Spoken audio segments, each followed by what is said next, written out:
Seguen comprando bonecas e cochiños, bonecas as nenas e cochiños os nenos, a elas vístenas de rosa e a eles de azul. Quen recolle a mesa na casa? Se queren aprender a educar en igualdade, queden con nós na nosa sección de Nais e Pais.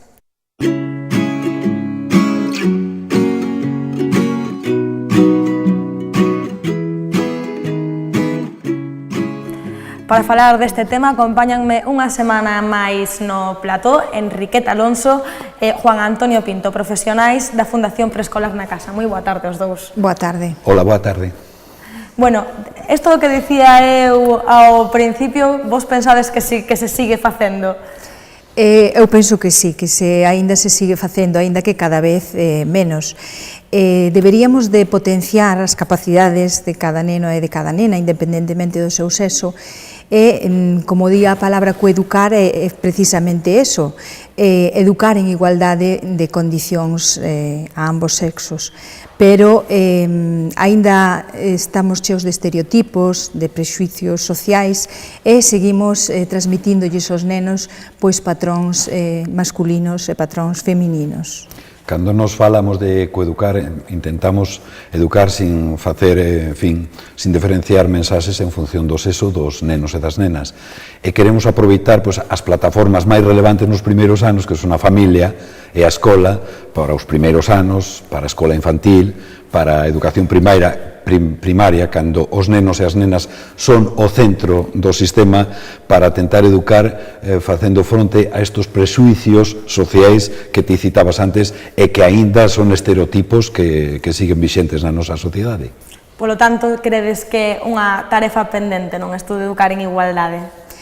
Eu penso que sí, que é unha tarefa pendente, aínda que a nivel legislativo, pois penso que sí que está legislada a igualdade de oportunidades para ambos sexos, pero a nivel educativo aínda nos queda moito que facer, porque nos vemos que incluso nas familias, na escola, se reproducen estes patróns masculinos e patróns femininos, e a nivel educativo é onde realmente hai que incidir, porque é cuestión educativa, é dicir, ti vas adquirindo uns patróns que che van transmitindo. Entón, deberíamos pararnos a pensar as familias, os educadores, e tratar de que fuxir deses estereotipos e potenciar que os nenos sexan persoas autónomas, que sexan capaces de desenvolverse por si mesmas, que en definitiva iso é o gran obxectivo da educación, que sexan persoas capaces de desenvolverse por si mesmas independentemente de que sexan nenos ou nenas.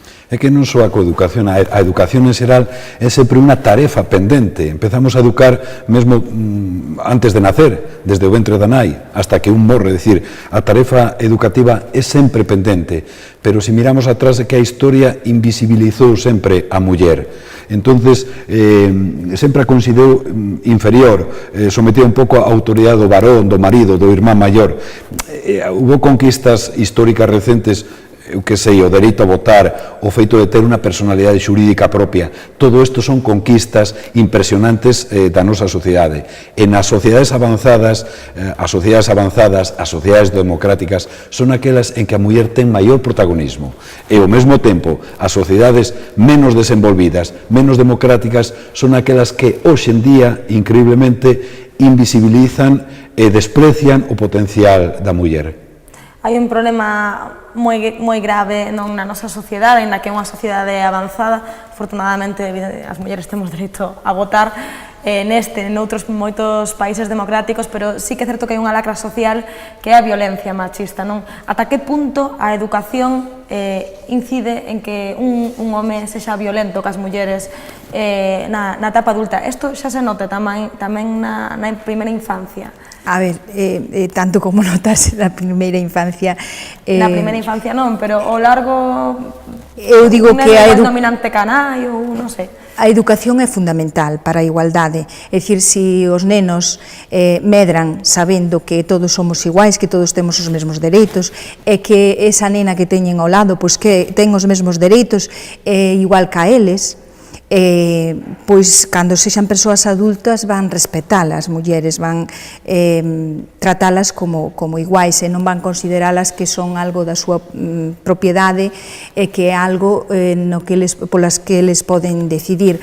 A min pareceme fundamental educar na igualdade. Tamén me parece fundamental amosarlles a solucionar os conflitos dunha forma pois pacífica a través do diálogo, porque todo iso vai mezclado, por un lado, a educación en desigualdade e, por outro lado, pois a solución dos conflitos pois a través da violencia, que sería a maneira pois de previr a violencia de xénero. Pareceme estes dous pilares fundamentais para iso. Que creo, ademais, que compre salientar que nos vivimos no lado máis temperado do mapa, é dicir, que se miramos unha ollada a nivel mundial, hai unha violencia estrutural contra a muller moi relevante. Mira, o 70%, falo de números redondos, dos pobres da humanidade son mulleres. O 80% dos refuxiados que viven en campos de refuxiados da humanidade son mulleres, entre outras cousas, porque os homes se dedican a esa cousa tan estúpida e imbécil de estarse matando entre eles. Un 65% dos analfabetos, é dicir, de aqueles que están privados do acceso da cultura, son mulleres. Nesta potencia emerxente mundial que é China, hai un enorme desequilibrio de tipo demográfico pola preferencia do neno sobre a nena. É dicir, hai agora mesmo cada ano 2 millóns de mulleres que son sexualmente mutiladas. Son violencia que ocurren sobre todo naquelas sociedades nos que a coeducación non é unha tarefa pendente como é para nós, sino ademais unha tarefa urxente. E cales son as accións que dende preescolar na casa se están levando a cabo para coeducar en igualdade? Bueno, ese é un dos nosos obxectivos, entre outros moitos. Desde a Fundación Preescolar na Casa ofrecemos diferentes espazos educativos a través da Televisión de Galicia, da Radio Galega.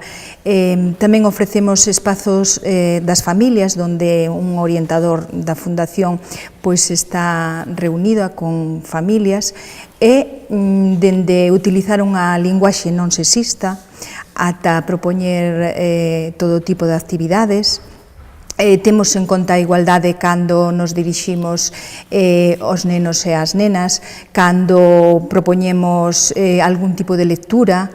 É dicir, en todo momento para nós é algo prioritario a igualdade de oportunidades. De feito, ao longo da nosa historia, desde 1977 que empeza Preescolar na Casa, apostou decididamente pola coeducación, de tal maneira que podemos decir que Preescolar na Casa ten un potente lado feminino, é dicir, a maioría dos profesionais que traballan en Preescolar na Casa son mulleres. A maior parte dos que acuden aos nosos espazos educativos son mulleres, é dicir, que ademais de facer o seu traballo, atender a casa, pois ademais son as que participan nestes espazos educativos. Creo que a familia pódese transformar unha ferramenta a favor da igualdade e aproveitar todas as potencialidades que ten a muller e a sociedade. Juan Antonio Enriqueta, vos credes, ahora falabades da familia, que precisamente aí con accións cotiás que de algún xeito pois non teñen unha intencionalidade de discriminar, senón que están tan automatizadas, non? A nena é a que recolle a mesa, o neno non, ou a nena vístese de determinado color, o que eu comentaba ao principio. Credes que isto afecta dende a base, non? É algo que é inconsciente mesmo nas familias e nas propias nais, que non se decatan. Pois sí, é algo inconsciente, de aí a importancia de ofrecerlles aos nenos e as nenas patróns que non sexan así estereotipados. Na familia onde comezan todas as aprendizaxes, a igualdade pois tamén. Decía Antón que a maioría das nais son as que aínda se responsabilizan dunha forma maioritaria da educación. Entón, teremos que ser as nais, as mulleres, as que tratemos de erradicar eses patróns femininos e masculinos. Por suposto que na familia é onde comeza isto, por iso deberíamos pararnos a pensar e, sobre todo, ensinarlles co exemplo. Si ven que o pai ou a nai fan todo tipo de tarefas, eles verán dunha forma natural e farán dunha forma natural pois todo tipo de tarefas. Eu creo que nacemos espidos do ventre da muller, é dicir, que a natureza é fondamente discriminadora, pero a cultura é igualadora. E aí onde a educación ten moito que dicir. A familia, como dicía Enriqueta, o primeiro escenario potente de educación e de coeducación, pero tamén a escola, sobre todo nas primeiras etapas, como dixen antes, cando o neno e a nena é o centro do sistema, porque logo hai outras etapas en que o alumnado xa deixa de ser o centro do sistema. Outro escenario da igualdade moi importante é a linguaxe, que debe reflectir o que é a realidade masculina e feminina. Estes escenarios para nós son moi relevantes. Bueno, pois con eses consellos dicimoslle a familias que poden facer se teñen algunha dúbida. Dende preescolar na casa comentabadesme que facíades accións neste senso, non? Alguén que non saiba moi ben por onde tirar pode acudir a vos para que os asesoredes? Pode poñerse en contacto coa Fundación a través das direccións que pode chamar o teléfono 982 21 60 01 ou a través da página web www.preescolarnacasa.org. Bueno, pois moitísimas gracias aos dous por acudir unha semana máis a De Tarde en Tarde. Imos a ver se entre todos acabamos con esta lacra que é a discriminación e o sexismo. Vémonos dentro de 2 semanas en De Nais e Pais.